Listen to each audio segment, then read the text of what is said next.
in more than 25 years.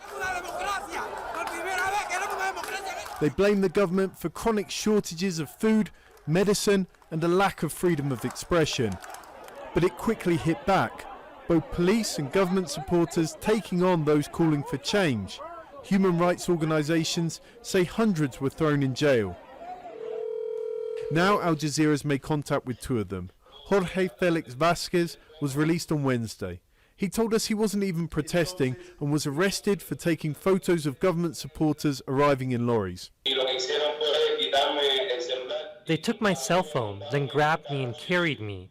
They put me in a car of the Energy Ministry, handcuffed me and took me to the police station. He believes that's where he caught COVID. He tested positive when he got out. In a cell the size of a room, there were about 100 people. I was standing up, unable to move, shoulder to shoulder with them. But he says other people fared worse. They broke someone's nose in front of me, and they did it very consciously because they always avoided doing it in front of the cameras. The president admitted some state failings, but insists the shortages are the fault of a long-term US embargo and that the protesters were the violent ones.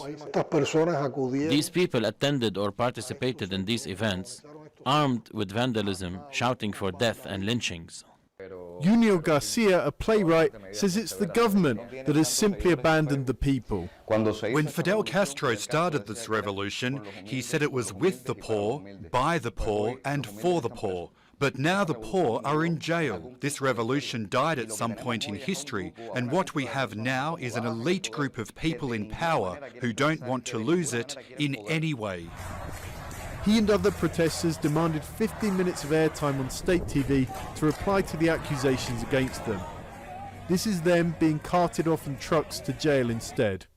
We didn't have access to a lawyer or the chance of a phone call. Our families didn't know where we'd been taken, and we didn't know what would happen to us. He was set free a day later. Now he says he's effectively under house arrest. It's something that Amnesty International says has become common in a country long intolerant of dissent. We're talking about a state that doesn't listen and doesn't know how to dialogue. And that's a real concern, because as we saw, the president some days ago talked about the street belonging to revolutionaries, as if the street doesn't belong to other people who have alternative voices. The demands of those alternative voices, like Junior, are simple. I want democracy, liberty, elections, an end to the US embargo, and the sooner it comes, the better. None of those things look like moving any closer at present. John Holman, Al Jazeera.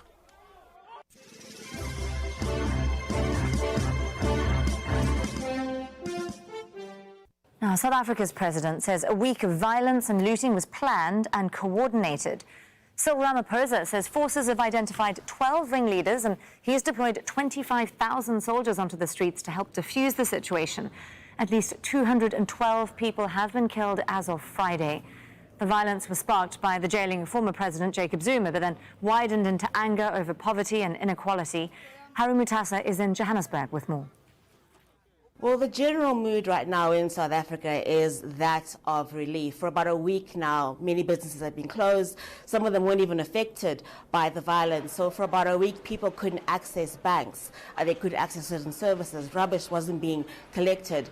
Now they're being told the main highway between Durban and Johannesburg is now open, which means goods can now move. It also means goods can leave South Africa by road and go to other countries in the region, such as Zimbabwe, Zambia, and Botswana, for example. The two things that people took away from President Cyril Ramaphosa's speech was economic sabotage, and as well as that these protests were planned. He seemed to suggest that there are individuals in the country who are trying to topple his government, who are trying to destabilize his economy. There's speculation, of course, as to who these individuals are. They haven't actually been named, but most South Africans know that within the ruling African National Congress Party, there have been divisions and factions for many, many years. And right now, those divisions seem to center around two men, the former president, Jacob Zuma, and Cyril Ramaphosa as well. well. So it seems to be a fight or wrangle within that party over who controls the party, maybe even who controls the running of the country in terms of day-to-day events. So people are watching that very, very closely. Of course, they also know because of these factions, because of these divisions within the ANC, these things will likely play out at least until the country heads to local government elections later this year. South Africa's army is protecting its citizens from each other, enforcing an uneasy calm. Shops, malls, factories and warehouses are counting the cost after an outbreak of looting and rioting that swept through parts of the country after the jailing of former President Jacob Zuma. On Friday, his successor, Cyril Ramaphosa, visited KwaZulu-Natal, the worst affected province. It is clear now that the events of the past week were nothing less than a deliberate, a coordinated, and a well-planned attack on our democracy. Supermarkets were stripped bare, with insurers now facing multi-million-dollar claims for repairs. One banking group says the economy will contract by 3%. The butchery and fresh produce section of this supermarket has been cleared out like everywhere else. Now, what sparked the rioting was the jailing of former President Jacob Zuma, but what drove it on is the poverty and inequality that has persisted in South Africa now almost 30 years since the end of white minority rule. Half of South Africans live below the official poverty line. Unemployment is at a record high of close to 33%. The looting has created shortages of food staples and fuel, causing long lines at the few places still open. It was so surprising. You know, it was like it's communicated somewhere, because you hear something here, the very same thing is happening somewhere else. So it was like there's a spirit that is going around, or a message that is going around, that do this here, do that there. It's people that are jobless, and also it's lockdown. Because after Monday, if it's not Sunday, after Sunday, when the president spoke, so people were like literally crazy, and they were coming down like a lot of crowd coming down, and they were so angry that he is extending. South Africa's Consumer Council is warning of a humanitarian crisis, and the security is provided for people working in factories, distribution centres and shops. Bernard Smith, Al Jazeera, Durban, South Africa.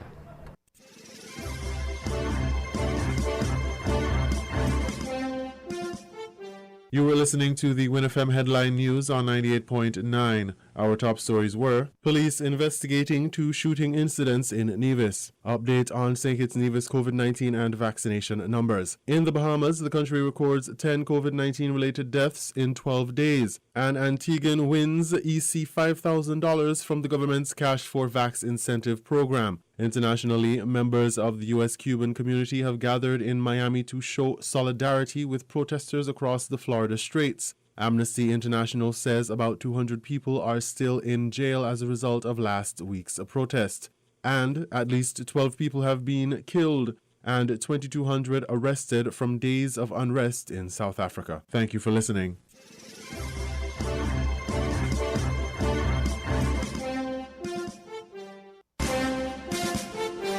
That was the Win FM Headline News. The Headline News was brought to you by Caribbean Alliance, KDP Enterprises, The Grange, and Carib Brewery.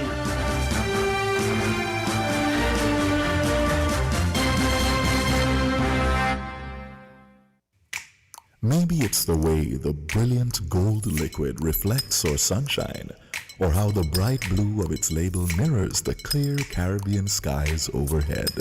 Maybe it's the fresh, crisp taste of this beastly cold beer on a scorching hot day. Maybe it's even the way it brings us all together. But one thing is for sure, Carib is very much a part of who we are wherever we're from in the Caribbean. Carib, it's the way we play. Drink responsibly. Did you know that the Grange Healthcare Facility is the first purpose-built, non-governmental healthcare organization on St. Kitts?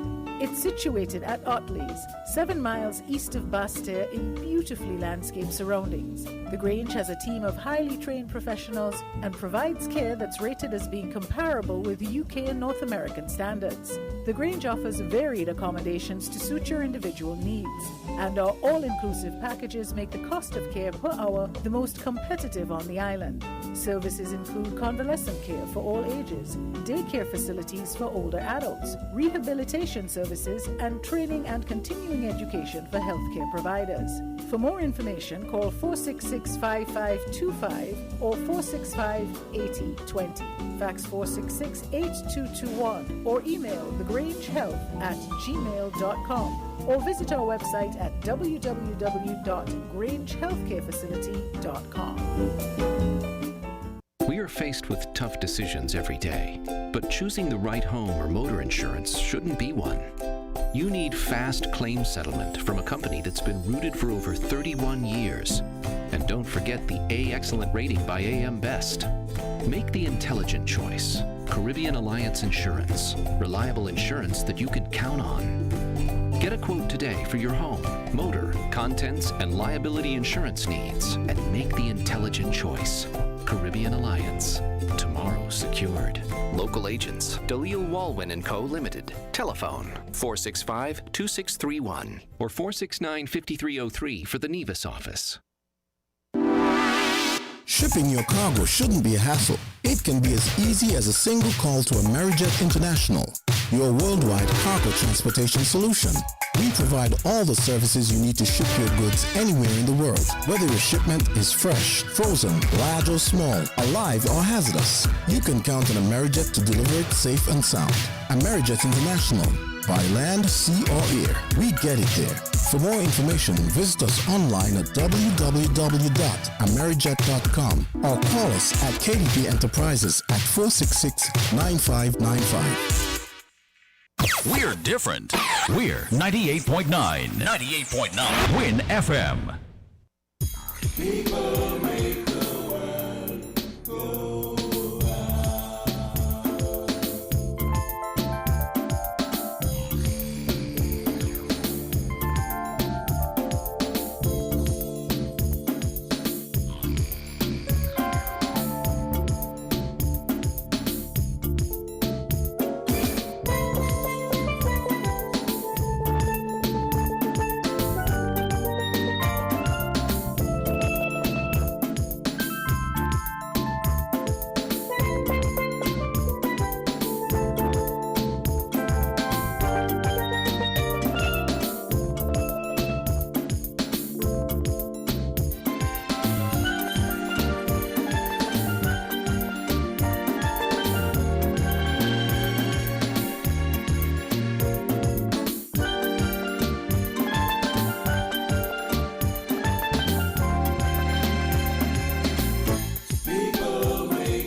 Maybe it's the way the brilliant gold liquid reflects our sunshine, or how the bright blue of its label mirrors the clear Caribbean skies overhead. Maybe it's the fresh, crisp taste of this beastly cold beer on a scorching hot day. Maybe it's even the way it brings us all together.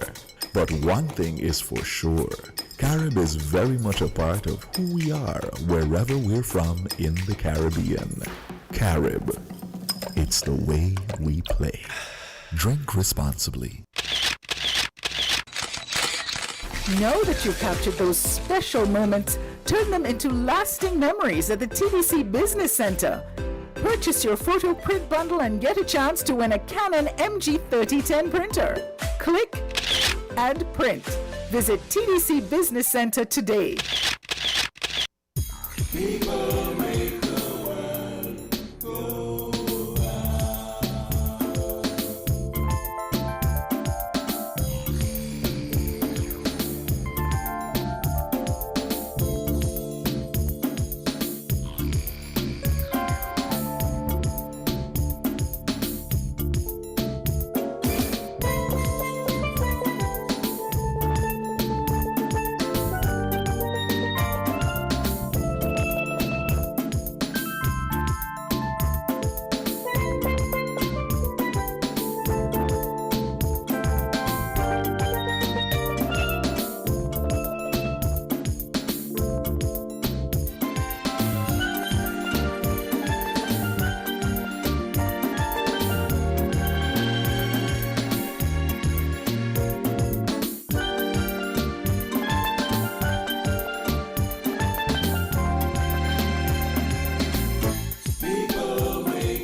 Welcome back to Inside the News here on WinFM 98.9. I'm your host for today's edition, Devon Cornelius. Today is Saturday, July 17, 2021, and you're listening to Inside the News on WinFM 98.9. Now, for those of you who tuned in late, the conversation is centered around, well, the topic is mental wellness, coping with the challenges brought on by COVID-19 pandemic. And so essentially we are here to discuss ways of coping with the stress and coping with the measures that have come about because of the pandemic. And we're here to listen to the experts in this field share with you, members of the public, ways that we can, really live with COVID. Remember, I mentioned before, living with COVID, well, we have been taught to live with COVID in terms of adapting to the new norms of non-pharmaceutical measures, social distancing, wearing a face mask, vaccination, completely omitting or forgetting that there is still the emotional and mental impact that the pandemic has brought. And so not only we have to learn how to live with COVID in terms of trying to survive financially and trying to survive, socially, within our environment, but we have to learn to cope with the new challenges. It is 12:34 and we are back. We're going to continue this conversation. We're going to open the phone lines at 12:45 and we're going to allow members of the public to call in and pose their questions and for our panelists here to give their response. So I want to continue with some scenarios. This is my style of posing the questions to you, and then I hear your feedback. So this is what, the fourth scenario? I think so. Yes, this is the fourth scenario. Okay, so I am the chief accountant for a medium-sized business. I'm responsible for managing the books and making sure that everybody is paid on time, making sure that money is coming into this business, making sure that a profit is being made. And so at the end of it, everybody is looking to me as the chief accountant to make sure that they're paid on time, to make sure that the business is operating, at a profit, and to make sure everything is safe and sound financially for the business. But I'm not really trying to talk about the financial strength of the business. I'm talking about the additional load and stress this has brought on me, because not only I have to work a 7-8 hour shift, I'm now working 9, 10, 11 hours. I'm stressing just to make sure that this company is kept afloat. So while I'm trying to, as we say locally, put your head about trying to make sure this business stays afloat, well, with me, because of this additional stress. And so I have to deal with this additional stress that has come into my life. And bear in mind, I have a family. And so I have to deal with managing this business in the middle of a pandemic and managing my household stuff because of this position and this business. What do you recommend? Anyone can. I'll start off this time. Okay. And I hear you talk about the health of the business, which is important in any business. However, I want to draw attention to the health of the accountant, which is equally important, or even more important. Okay. So what I want to talk about first is self-care. It's very important for persons to practice self-care. I hear you talk about the amount of additional hours that this accountant will be putting in, 9 to 10 hours. I hear you talk about not just the business, but his family too, the family of the person too, that they have to contribute to. So self-care is very important. And I'm just going to give you some aspects of self-care briefly too. When we talk about self-care, we're talking about that person ensuring that they eat properly. Because if you don't eat properly, that would be associated with all kinds of physical symptoms, whether it's dizziness, it's headaches, etc. And that prevents the person from functioning properly on the job. So we want persons to eat at least 3 meals a day, eat healthy meals, because what is common among persons who are putting 9 and 10 hours, they're missing meals. So lunchtime is not 12 o'clock or 1 o'clock. Sometimes lunchtime is 3 o'clock. And that is not good enough for the physical well-being of the person. And there is a link between physical well-being and mental well-being. So, number 1, making sure that the person eats properly. Number 2, they have to ensure that they're drinking sufficient water too. Because sometimes when people are working, if they don't feel thirsty, they don't go and drink water. So persons need to drink at least 6 to 8 glasses of water throughout the day. Exercise is very important too, because when we exercise, it releases endorphins in the brain, and these are feel-good hormones, and this would help us to feel better. So it helps to kind of balance out some of the stress that the person might be feeling. It helps to get rid of some of the sadness or the anxiousness that the person might be feeling. So that is very important. It's also important to ensure that you get proper sleep also. And with putting in 9 to 10 hours, persons tend to work way up into the night, which is not healthy, because you cannot finish working at 11 o'clock and expect to fall asleep by 11 o'clock, because there needs a winding down period. So there's what we call sleep hygiene, where persons need to ensure that they have a proper winding down period for them to fall asleep, because when you're working, you have to be very alert, and it's difficult for you to go from very alert to drowsy and fall asleep in 5-10 minutes. It's difficult. So you need a proper sleep hygiene. So we recommend that persons, you need at least a 7 hours sleep. And we're talking about a 7 hours straight sleep, not a 2 hours here, you get up to do 3 hours of work, then you get a 3 hours there, and then you get back up in the morning again and things like that. No, we want persons to try to get at least a 7 hours sleep. Now, I'm not saying that there might not be certain situations that may call for a night. Something might happen and you might get 5 hours sleep. That is understandable, but we're asking persons to put a structure in place so that they can get the sufficient sleep. Equally important are activities that help persons to be calm, feel relaxed, feel at peace. And these activities can be activities that could be could cost or don't cost much.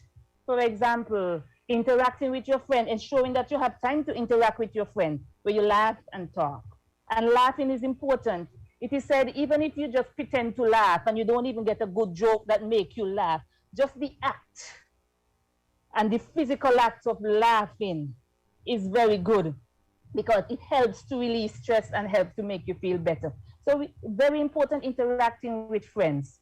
And we know that during COVID, we have to practice social distancing, etc. So that can be done across many platforms, whether it's WhatsApp, Facebook Messenger, etc. Equally important too is for persons to watch movies, listen to music, anything that helps to lift their spirit, help to put them in a good mood. Because life is about balance, you know. And if we are dealing with stress on one end of the spectrum, we need to do something on the other end that's helped to create that balance. So all these activities, whether it's listening to music, it's dancing, talking with your friends, going for massage if you have that kind of money, okay? These are things that you can do to help to feel good. So it's very important that persons practice self-care, and that's one of the main things I want to pinpoint there, that person would need to do. practice self-care. Another thing is having boundaries too. That's very important, having boundaries, because the brain need to be, need time where it could just be at ease. Some persons feel like they could call anytime and then, because that's going to put the brain, you have to go and work. You're always thinking about work. At any moment, somebody can call. It doesn't really put you at ease. So having boundaries as to what your work schedule is going to be, how much, if you're going to work at home, what the hours are going to look like, is very important. So that work-life balance is essential going forward. Because if this person is not in good health, whether mental health or physical health, the health of the business is at stake, because they would not be able to function properly. Okay? The cognitive function would not be at its best. The thought processes would not be at its best. Okay? Stress is going to creep in. They're going to have physical symptoms, emotional symptoms, behavioral symptoms. All of these going to prevent them from showing up at their best. So it is very vital that the person practice self-care. Thank you so much, Dr. Crawford. I see Mrs. Blake, you wanted to add something? Yes, I wanted to add. Sure, go ahead. I think Dr. Crawford covered it extensively, in terms of what needs to happen. And she put all of it under the umbrella of self-care. And that is so extremely important. Now, one of the things I think too, just in terms of helping a person through this, is that whole level of accepting. In other words, there ought not to be a fight in terms of a person's coming to a place of saying, well, I am not stressed. There needs to be an acceptance, I think, that this is a stressful situation. So I'm coming from a point of recognizing that this is a stressful situation. The importance of that is that the fight doesn't go into trying not to be stressed. The energy goes into, what do I do to manage my stress? Because it is stressful. The fact that I have to manage accounts and businesses and so forth. So the energy goes into that. So knowing that this is a stressful situation that I am in for a time period, for a couple of months, a year, whatever it is, then I could access some of the things that Dr. Crawford talked about. Because if I know it's stressful, I could be proactive in my self-care.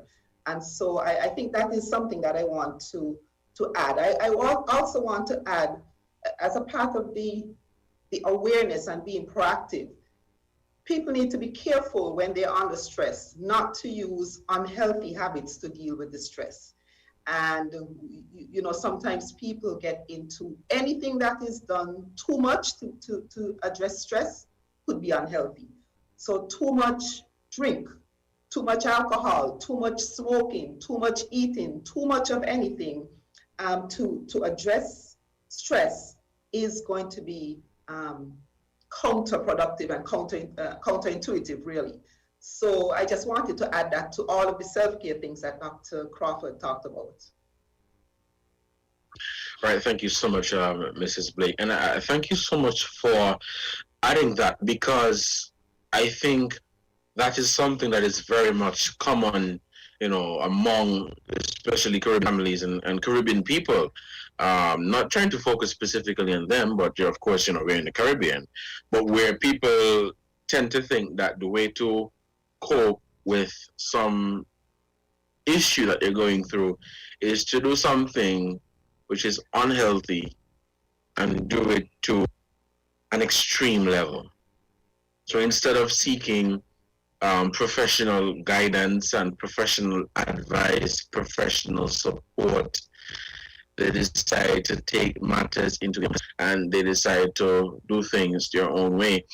Just before we open up the phone lines, if I may expound on that, no, there's some people that would have their, what's the word I'm looking for? So you're dealing with a stress, you're dealing with an issue, whether it be within your household, within the workspace, or just generally you're dealing with something. We would realize that people would people would go and do things on their own instead of seeking professional advice. Some may say that I don't want to seek professional advice because I don't want to share my business, or I don't trust the whole system and all of that. What do you say to that?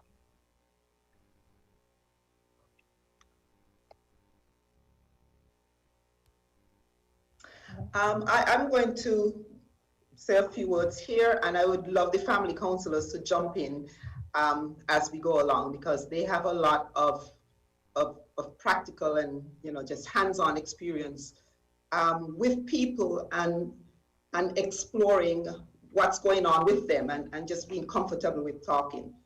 You use the term professional advice, and so that to me carries it right up into the realm of coming into the counseling center.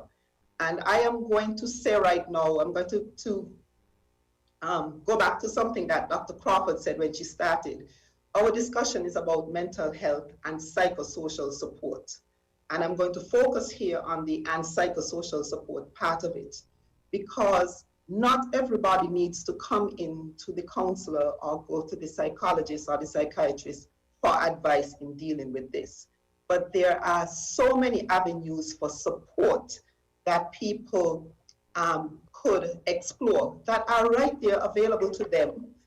Support comes through their churches, support comes through the guidance counselors in schools, support comes through the health centers, support comes through a variety of places. And so we have with us a team of people, as again I said, family counselors, who speak with families. And when you sit down and speak with families, all families want to know is that, one, the thing that they're experiencing is normal and understandable. And once that is communicated to them, then that whole stigma of talking about what is going on is reduced. And we have found that once there is an acceptance that, what you're going through is normal, it's okay, I'm not going to bash you or pull you down or make you feel as if what you're experiencing should not be experienced. Once people feel that acceptance, then the conversations about what the difficulties are easily accessed. And I'm going to pause here and ask some of the family counselors to jump in, because they have experience with dealing with families where things are difficult and where they get families to talk about what's going on with them. Okay, and I will just touch on this, and I'm not sure what Micheline what point she would take, and I'm happy again that we're able to do this. One of the things as a family counselor and what we have been able to do in offering psychosocial support is to be able to let our families know from the onset, and this is something, of course, Mrs. Blake, she drive it home with us all the time, is confidentiality. As professionals, that's pretty much the first thing we mention. So usually, because we're so hands-on with our families, that's the first thing we mention. So to break that stigma, because persons realize, of course, yes, the system or systems may have failed them in some way, and the only reason why there's a breaking point where that is concerned is because of the whole issue of confidentiality. It was never really explained properly. It was never really discussed. And one of the things that for me, I just want to bring across before I allow my other colleague to continue from this, is that we are not here to know your business. We are here to help you foster and create an environment that is pulled from your strengths. Because a lot of times what is being done that has also been attached to the stigma is that we are seeing so much negative. So yes, the negative exists. It is there. But as Mrs. Blake just said, we are here to let you know that, listen, what you're going through right now is just a normal process that now needs to have a created strength from it, or to pull a strength from it that will allow you now to create a positive environment. Because if you go back to the issue of the accountant, from a family basis, they go home now, they got to deal with their children, 1, 2, 3, or maybe 5, plus husband, or maybe boyfriend, or maybe they're living alone, but yet still they live alone, still have to deal with phone calls, mommy calling, want to know what's happening, and you're now releasing your stress, or as Mrs. Blake said, you go home now having to deal with an unhealthy habit that you should do your best to avoid. All right, because again, it's unhealthy. So with that, in breaking the stigma, I believe that again, our approach and what persons should understand as professionals, we make sure that confidentiality is what we carry as our mantra, and we believe in that personally, and we want to make sure personal information are not all over the place, and we don't do that. All right, so Micheline, I guess you can jump in from there as well. Yes, to add to it, it's important to talk about how we connect with the families. So we use this kind of, let me call it a projection of a mindset that we call joining. For us to be able to get through to families and to get them to participating, being active participants in the change that they want, we have to basically become like a temporary part of the family. They understand that we are there not to confront, but to give supportive challenge. We want them to understand there is another way to do this thing, but we want you to see that you could do it. You could figure it out. You could get to that. And in that too, we have a bit of reframing. A lot of times families might think that we enter to be judgmental, because usually you tell somebody your business, you're wondering what they're gonna say about it. What's the comment thereafter? You get to the point where they understand that, listen, I am here just to find out what is happening. How have you been able to cope through all of that? And some of them figure that maybe they're doing everything wrong, so they don't want to give you a certain level of information. And the least little thing they tell you, so for example, a mother of 5, she's a single mother. The children go to school, the clothes are clean, they're well fed. She might be saying, well, there are big challenges and I really don't want to go through all of that. To get her to basically talk about these things, you could talk about how well she's been managing that. Help them to focus on the things that they've been doing well, even though they don't see that this is something that they're doing well. Simple little things we could talk about to get them to basically open up and have an understanding that you can trust us. Everything stays here. We are working towards getting everything better, getting you to become resilient, getting your family more connected, getting you to cope. So this is the approach that we make towards getting families to that point.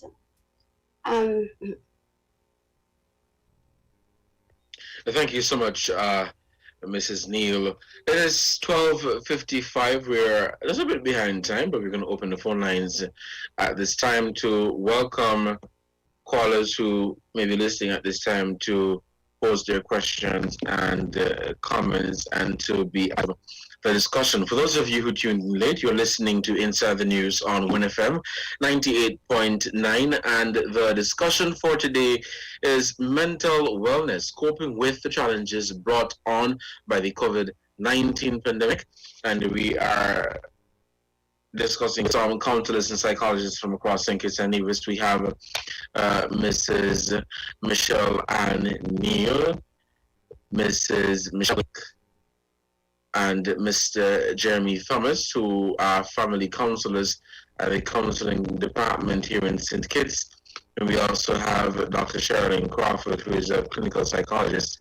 And again, I want to express my profound appreciation of you for accepting our invitation here at WinFM to be on this panel discussion.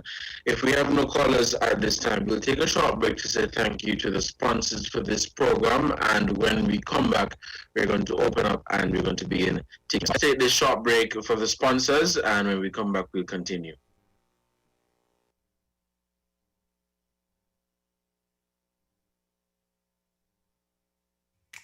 Maybe it's the way the brilliant gold liquid reflects or sunshine, or how the bright blue of its label mirrors the clear Caribbean skies overhead.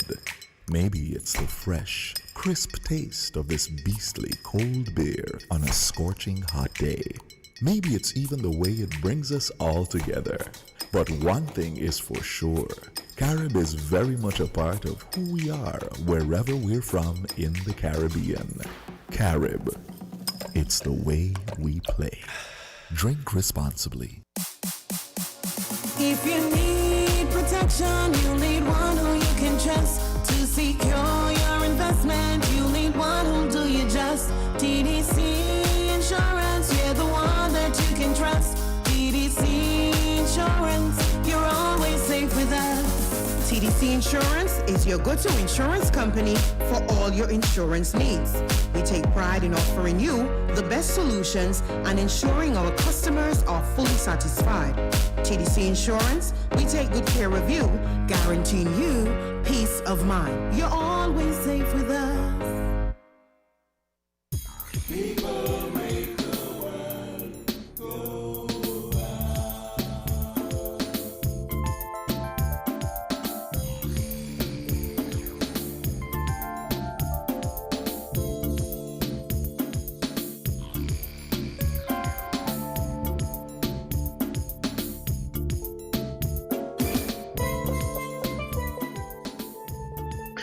Welcome back to Inside the News on 1FM 98.9. We have our first caller for this afternoon.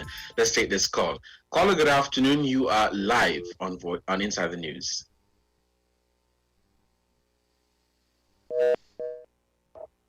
Okay, we seem to have lost that caller. Please, you can call us at 466-0989, 762 and 662. We have another caller on the line. Let's take this call. Caller, good afternoon. Devon. Good afternoon. Can you hear me? Yes, I'm hearing you clearly. Yes, good afternoon to all the psychologists and the counselors here. It's quite a very interesting program. But I will repeat something I've been saying for years. Now, I studied in Jamaica from 82 to 84. And every day, I think it was 1 o'clock, there was a program called Radio Psychologists. I hear some Jamaican accent there, so maybe they could back up. And people would call in with their problems and get advice. There was also a radio preacher, they call him pastor. I think he belonged to the Baptist church in Halfway Tree, where there was a family counseling center. You know, we need something like that, because we have most of the ministers who trained would have done some psychology. You know, we need to have it organized, and some of the answers they gave could be made into PSA. That can be played on all the stations. You know, you ask some very pertinent questions, you know, even the last one, the professional. You know, just like how you have Social Security playing their PSA. At a time like this, we need to have these things regularly, because even if you're here today, it was quite a load to absorb. So I don't know what Ms. Blake think about it. We have a lot of psychologists or people who have come back with psychology degrees who can be trained in communication skills, who could run a program. Win FM doesn't have any open program on Tuesday and Thursdays. You know, they could come on that day. What say you? Thank I'm you for serious, the you know. suggestion. Because I mean, it makes no Thank you sense. for the suggestion. Because It will be today we taken have into all the consideration, answers. yes. After today, some people have not been listening. Now, if you make them into PSA, you know, you pose the question and you give the answers, it will go a long, long way in helping people. Because every time I turn around, I hear people talking about suicide and people want to kill themselves and people bawling and, you know, a lot of public display. How do you intend to cope with that? All right, then. Okay. Thank you so much for your contribution. Mrs. Blake? Yes, okay, let me answer that. So, you know, what the caller was talking about is very, very real. What they were talking about is information giving. And information giving is a very relevant part of helping people in psychosocial support. So she talked about like PSAs and programs and so forth. Everybody who seeks support doesn't necessarily, as I said before, need to sit down in front of somebody. Sometimes a part of the puzzle is just really hearing something to help you to understand something that may then lead to something else. So she's talking about a part of the puzzle that is information giving. We do a lot of information giving, certainly the mental health team. We're always on the radio, we're always somewhere doing something. So we do give a lot.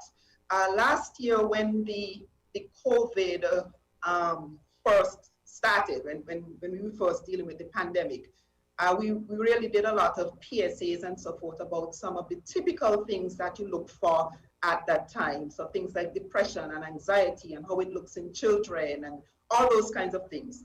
So based on what the caller is saying, maybe what is important to do is revisit having some of those played again.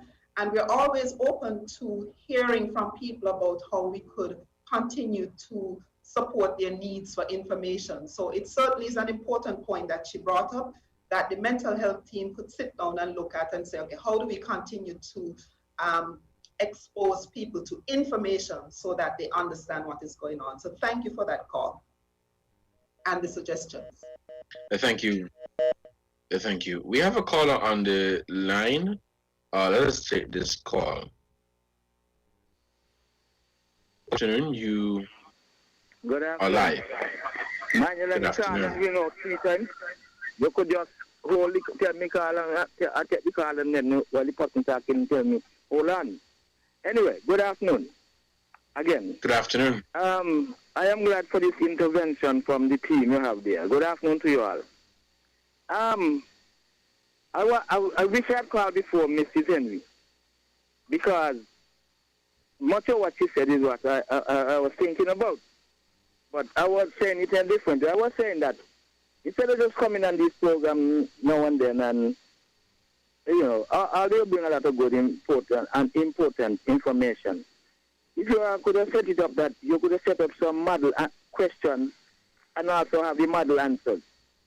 You see, much of the problems that we have in society today, especially amongst young middle-aged and so parents, so-called parents, a lot of the children, they're here, there, and everywhere. They're not with a family to say, well, mother and father. The interjection of a mother and father is most important in a child's life, you know. No mind how much you're going to buy clothes or whatever you buy the child, that child lacking the support of both parents together. I could talk for myself because that's how I had my children. And I remember one of them used to give a lot of trouble. When trouble in terms of beating the other two. And I used to hit the one a bit. And then one day I sit down and say, you know something? Let me just do something different. And I just call her and hug her and say, look, I don't want to be beating none of you. But when you do wrong, you'll be punished. So I don't want you to be taking it out on your other siblings. You must live in love and so forth. And I always teach them that. And they live so loving up to today. They are big adults now, living abroad. And they look out for each other and love each other and love me. And so forth. So I saying that if you had these kind of questions and then you have the answers for them, that would be an asset too, I believe, to some of these so-called homes where got these kind of mothers and fathers. They only claim children when the children come to adulthood, and if they're successful in the education or development, they claim them, especially fathers. So I think you are doing a wonderful thing. So these things come on the radar at certain times, and you will catch on because everything else will catch on. So I think you're making a great effort. So I'm lauding you all for that. Have a good day. Right, thank you, caller, so much for your contribution. It is 7 minutes past the hour of 1, and we are still taking on 1FM 98.9. Remember, the numbers to call are 466-0989, 762 and 662. You can also send us your questions at 662 2204. And you can also shoot us an email at info@winmediaskn.com. Do you guys have anything you would like to add at this particular point? Can I add something quickly? Sure. One of the things I also like what the first caller said, and I really hope when FM, take the consideration seriously, because it's something off of the show, myself and Michelle, and we actually pointed out and discussed, that this needs to be done, because I know I was a part of something like this as well. But at the same time, one thing I want the call to even understand as well, there's a difference between ministers that are counselors and also professional counselors that are professional counselors. They're total difference because I myself, which you may not know, Mr. Collinas, I'm a pastor, and the training that I had as a pastor within the scope of counseling is totally different to the training that I have when it comes to psychosocial therapy and psychosocial support. It's totally different. There's some elements that are not added on a spiritual base from a psychosocial support issue. So one of the things I want her to be clear of is that there are two differences. No, the thing is, it's good that they could both collide and be able to collab with each other, because you really and truly, you cannot do without the spiritual aspect. And Dr. Crawford, she brought that at some point within her presentation, that you need a spiritual aspect. Mrs. Blake, she added to it as well. She said, listen, the churches,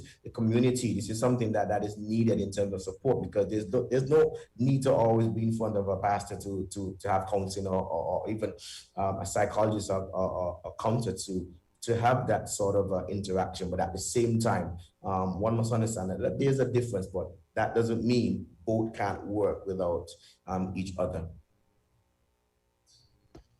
Right. Thank you so much for that, Mr. Thomas. We are winding down. It's 10 minutes the hour of 10, and we are still taking calls here on 1FM 98.9. The topic, mental wellness, coping with the challenges brought on by the COVID-19 pandemic. Now, I had a question I wanted to pose, and anyone can tackle this question. Now, what if I'm already living with an anxiety disorder? Media coverage can be especially triggering. How can I cope best? So you wake up every day and you watch the news, you listen to the news, and all you hear about is COVID-19, COVID-19, COVID-19. Numbers rising, people dying, new variants. How do you deal with that? Okay, I'll start. The thing about anxiety is that people who present with anxiety feel that the more they have, the more information they have about something, the more their anxiety will be reduced. And so they seek to go out to get more and more and more and more, with the thought that it will then help them to feel better. The truth is that is actually not true. The opposite of that is what happens. Because when you're in a situation where you're seeking more and more and more, and anxiety is the driver, there is never a sense of balance and a sense of being satiated with the information that you have. So when we're talking about anxiety, we're talking about helping to manage the things that you are taking in and interpreting so that you can have a sense of control. So choose, for example, one or two sources of information, trusted sources of information, and focus on those only. So say, for example, I get my news from the NEOC briefing and I get my news from X other source. That's it. Make an effort to stay at those. Make an effort to get information at certain times of day. So I check in on the NEOC briefing on a Wednesday at 5. I check in daily with this source, and that's it. Limit your exposure to all that social media has to say about it, because that then brings in all kinds of different things, including, and I think we all know, including sources of information that seem to be real, which are not. And so you have all of this conflicting information that you have. And when you have anxiety, having to sift through all that conflicting information, all that overwhelming body of information and make sense of it heightens anxiety. So, and then step away from all of this and focus on things that are positive. So sometimes when you are dealing with anxiety, you're focusing on all of the deaths and all of the sickness and all of the illness. What about the fact that there's so much people who have recovered and so many people who are, so many ways that you could manage your life outside of, you know, just locking yourself away and being scared.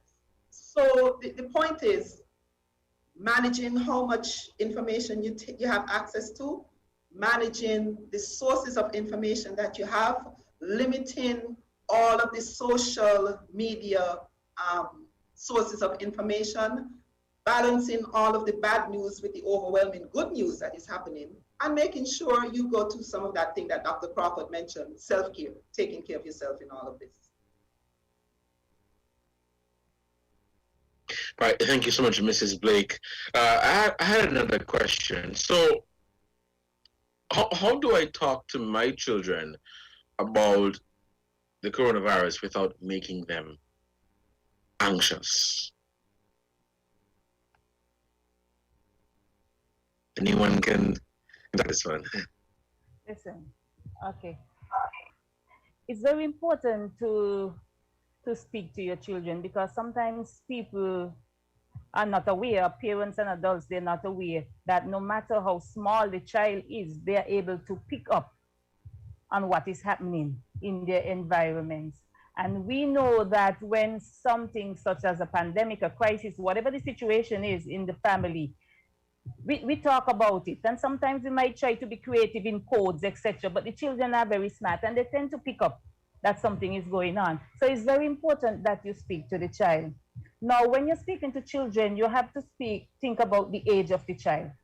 So the information that you give, it has to coincide with the age of the child. It has to be put across in such a way that the child can understand it. That is the first thing. The second thing, you don't want to tell lies. You have to be honest with the child. However, when you're telling the child about, talking to the child about the coronavirus, speak to the child from a point of the strengths that you guys have. Speak to the child from the point of what you have control over. So it's not that you're presenting the information from a point of view of doom and gloom. You want to present the child the information from the point of what we have control over. This is what we can do to protect ourselves. We sanitize our hands. We wear the mask. We do the social distancing. We have control over this aspect, because too often when persons feel like they have no control, that's when a lot of the distress comes into place. They feel like this thing is out of my control, I cannot manage it, etc. It gives them a lot of distress. So it's important to speak to the child honestly. It's important to give them ways as a family that they're going to cope. That is vital.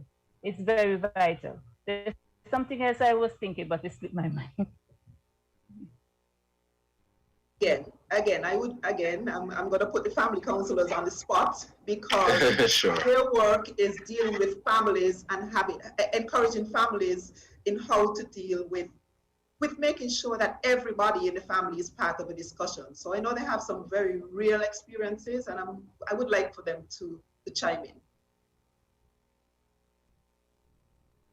Okay, from talking to parents, mostly because the children are home, most of the questions are kind of limited.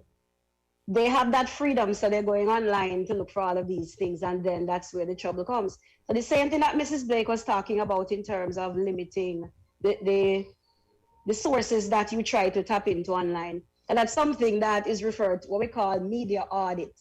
And a lot of that has been happening, where people have been doom scrolling and all of that, where every little thing that comes up, you're checking it. And then we have to realize that there's so much there's so much information that is flooded on the internet and a lot of ill-informed opinions. People come with all of these different things. So we have to have that conversation with the children about reliable sources.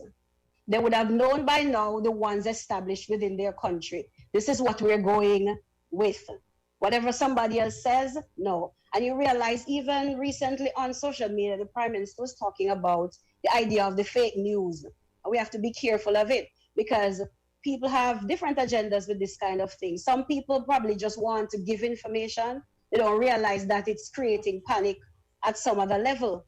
So parents really need to be taking this time to have that conversation with them about avoiding this kind of doom scrolling. Certain things that they could do as well is to turn off some notifications because, you know, once you're linked to news feeds, all of these things pop up. As soon as they do, we're there checking them out.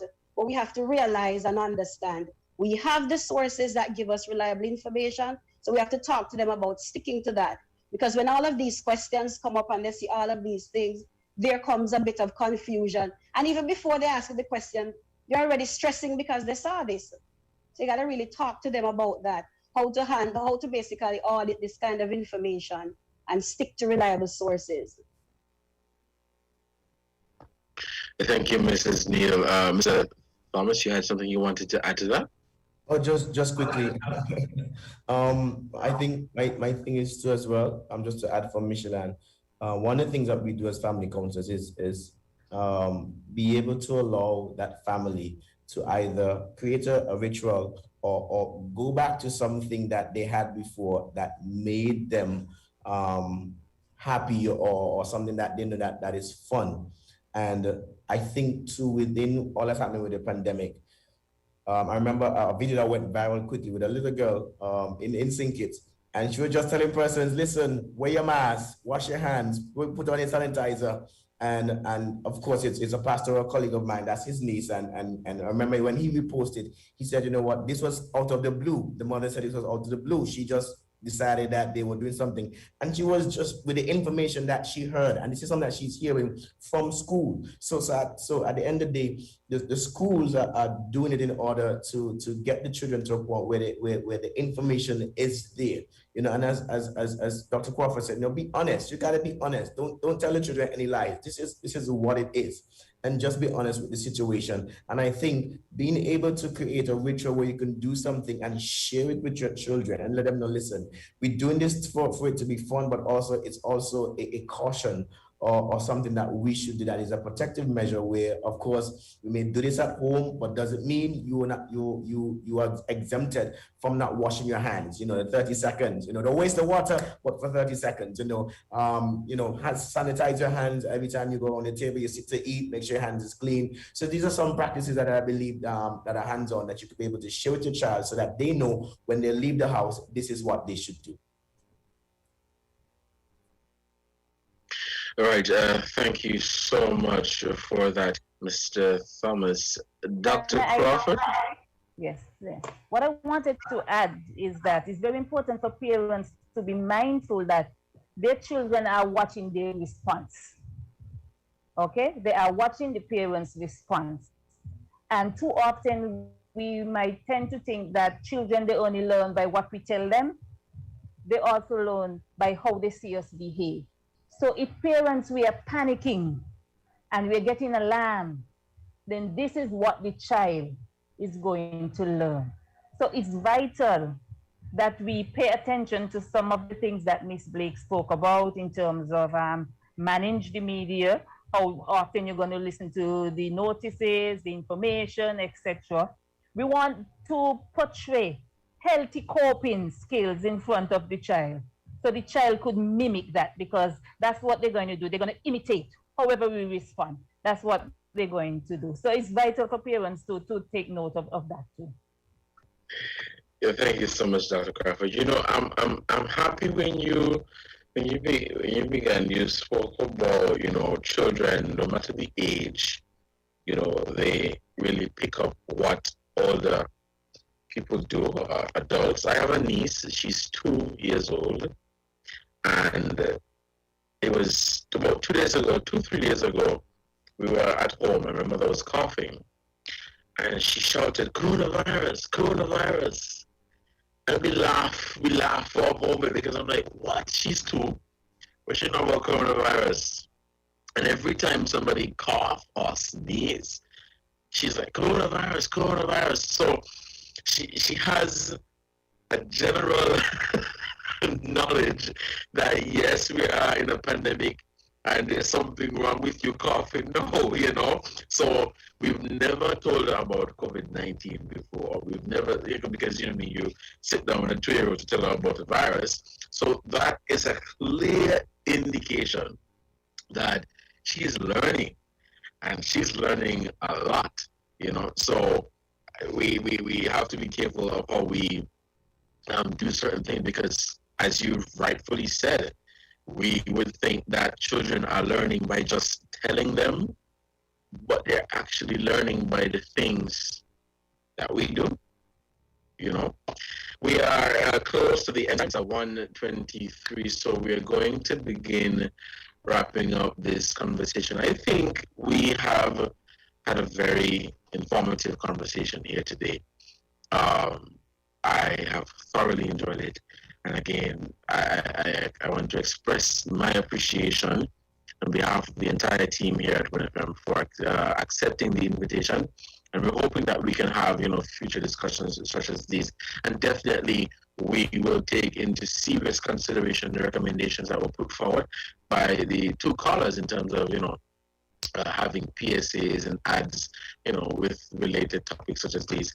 We're going to, I don't think we have any callers on the line at this moment, so we're going to begin wrapping up. Who wants to start the ball?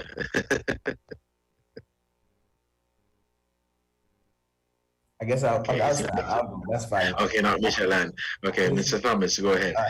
So this is just my quick points, and I know the others could easily just jump from this. For parents, do whatever you can to recognize and address the fear and the stress that's taking place. There's nothing wrong with that. While you do that, be able to teach your children and to somewhat reinforce some of the preventative measures and actions that are being done within the family. Don't be afraid to use technology to socially connect to another friend, relative, or family member, or whoever it may be. And of course, again, just do what you got to do to stay healthy and stay away from the unhealthy stuff. That's my Thank you, Mr. Thomas. Michelin? Yes, for me, my last words. As humans, we are resourceful people. We have the ability to adapt, to create different ways for us to cope with situations. So my encouragement is just for families to tap into that. Because right now with the pandemic, with most of us being home, you have that opportunity to create and basically solidify these family bonds. We get more time with the children, so we get more time to communicate some of these things that we probably didn't get a chance to before. So it's a whole package. Because children might have these little fears and little things to discuss that affect their mental health. Children sit and think about a lot of things that they don't say. No, and mostly it's because parents are out to work and there's probably limited time. We're rushing to get here and there. Now we have that time. We could try to solidify all of these little bonds.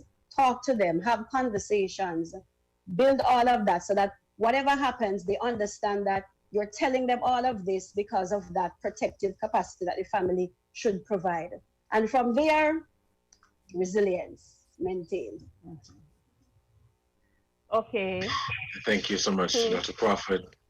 To wrap up, I would just like to remind persons that, yes, we are going through a pandemic that no one has ever really experienced before.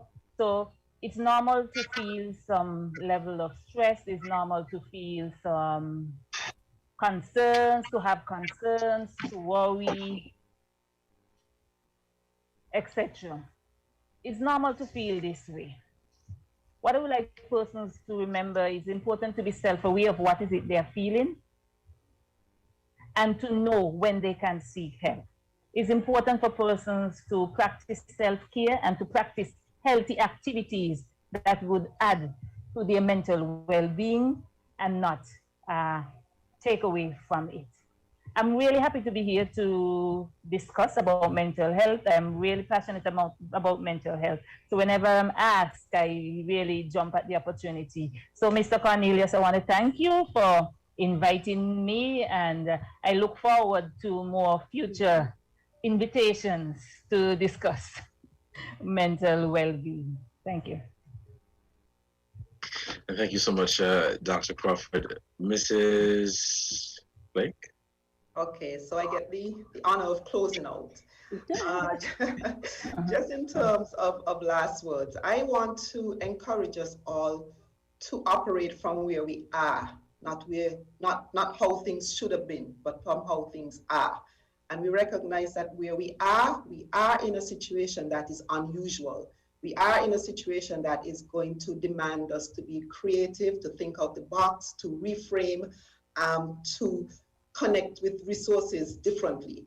So I think it's important for us to do that, because that puts us in the realm of looking at things that we can control versus things that we can't control. We cannot control the virus. We cannot control whether or not the virus is in St. Kitts. We cannot control some things. We can control a lot of things. We can control how we take care of ourselves. We can control how we take care of our families. We can control how we connect to people. We can control how we manage our days. And so I think it's important for us to focus on that as a way to help to manage our mental health. Thank you so much, Mrs. Blake. And again, thank you guys so much for accepting our invitation here at WinFM. It is 1:29. We have just 1 minute. And I'll use this quick opportunity to share some tips I came across here on the website for the World Health Organization in terms of looking after our mental health. This is particularly for people who are working from home like myself. So you have a routine. You get up and you go to bed at similar times. You keep up with personal hygiene. You eat healthy meals at regular times, exercise regularly, allocate time for working and time for resting, and make time for things or for doing things that you enjoy. So I definitely gonna have to take my own advice. Thank you guys so much for, hold on, there was some traffic passing by. Thank you guys so much for accepting the invitation, and I hope to see you back in the near future. Stay safe. We're still in the pandemic. Wear your mask, wash your hands, and do your part to keep this federation safe. Until next time, I've been your host for today, Devon Cornelius. Have a good one. Maybe it's the way the brilliant gold liquid reflects our sunshine, or how the bright blue of its label mirrors the clear Caribbean skies overhead. Maybe it's the fresh, crisp taste of this beastly cold beer on a scorching hot day. Maybe it's even the way it brings us all together. But one thing is for sure, Carib is very much a part of who we are wherever we're from in the Caribbean.